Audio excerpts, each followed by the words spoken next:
Roman women's clothing was designed for modesty, status, and function. The stola, a long, pleated dress, was the hallmark of a married woman's virtue, worn over a tunica, a simple undergarment. A palla, a shawl-like cloak, was draped over the shoulders for public outings, signaling respectability.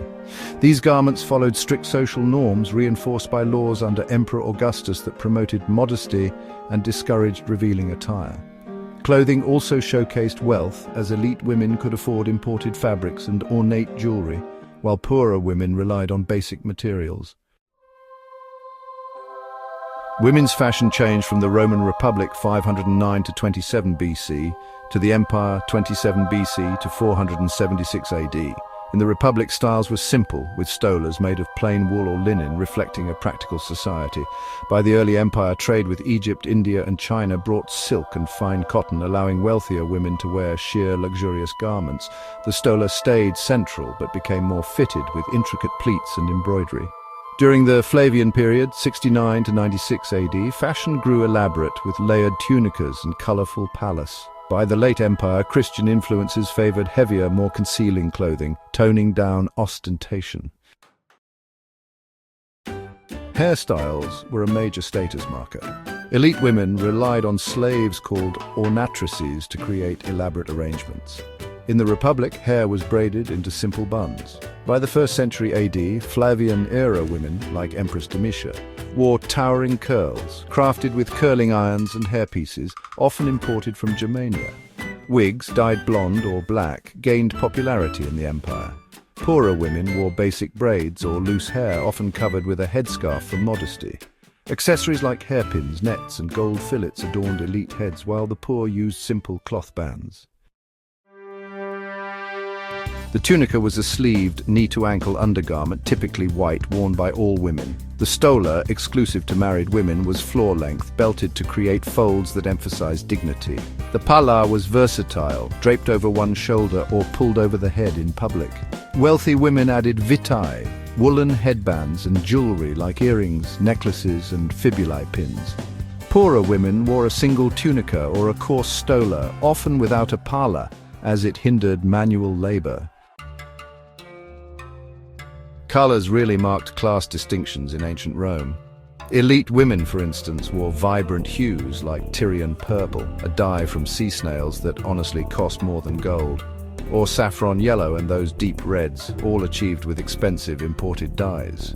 Poorer women, on the other hand, usually had to make do with undyed wool or linen in muted browns, greys, or off-whites, since dyes were just so costly. Wealthy garments often featured gold thread embroidery or gem-encrusted pins, while the poor relied on plain fabrics. And, sumptuary laws sometimes even restricted purple to the elite, really reinforcing that sense of status. Footwear varied too. Rich women wore soft, leather sandals, while the poor often went barefoot or just wore crude shoes. Now let's turn to men's fashion. The toga was really the defining garment, a woolen cloak draped over a tunica marking Roman citizenship. Worn for public and formal occasions, it was about 6 meters long and honestly required a fair bit of skill to drape properly. The tunica, which was a knee-length short-sleeve shirt, served as the everyday garment, worn alone at home or under a toga in public. Elite men had special togas, like the toga praetexta with a purple border for magistrates, or the toga candida, which was a bleached white version for candidates. Workers and slaves wore simple tunicas, often belted, and used cloaks like the paenula for a bit of weather protection.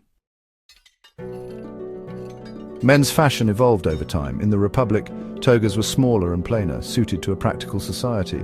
By the Empire, they grew larger, with complex folds requiring assistance. Emperors like Nero introduced colorful togas, though white remained standard for citizens. Lower classes favored shorter tunicas or cloaks, like the lacerna, for ease of movement. By the late Empire, military influences brought trousers, called braccae, into fashion, especially in colder provinces, despite earlier Roman scorn for them as barbarian attire. Hair and beards reflected cultural shifts. In the Republic, men were clean-shaven with short, practical haircuts, as seen in statues of Julius Caesar. Beards became fashionable under Emperor Hadrian, 117 to 138 AD, who adopted a Greek-style beard to signal wisdom. This trend lasted until the 3rd century when clean-shaven faces returned. Elite men's hair was neatly combed, often curled and styled with oil or pomade. Barbers were common even for the poor, but slaves and labourers kept simple cropped cuts. Wigs were rare but used by balding elite men. Class-shaped men's attire. Senators and patricians wore finely woven wool togas, often bleached or dyed, paired with leather sandals called calcae. Poorer men and slaves wore coarse tunicas in natural colours, with cheap sandals or boots called caligae. Purple-bordered togas were reserved for high ranks, while freedmen could wear the plain white toga virilis to mark citizenship. Jewellery was minimal, with elite men wearing signet rings while the poor had none. Practicality drove lower-class clothing, prioritising durability over display. Roman fashion was a vivid reflection of society. Every fold, colour and hairstyle signalled status and identity.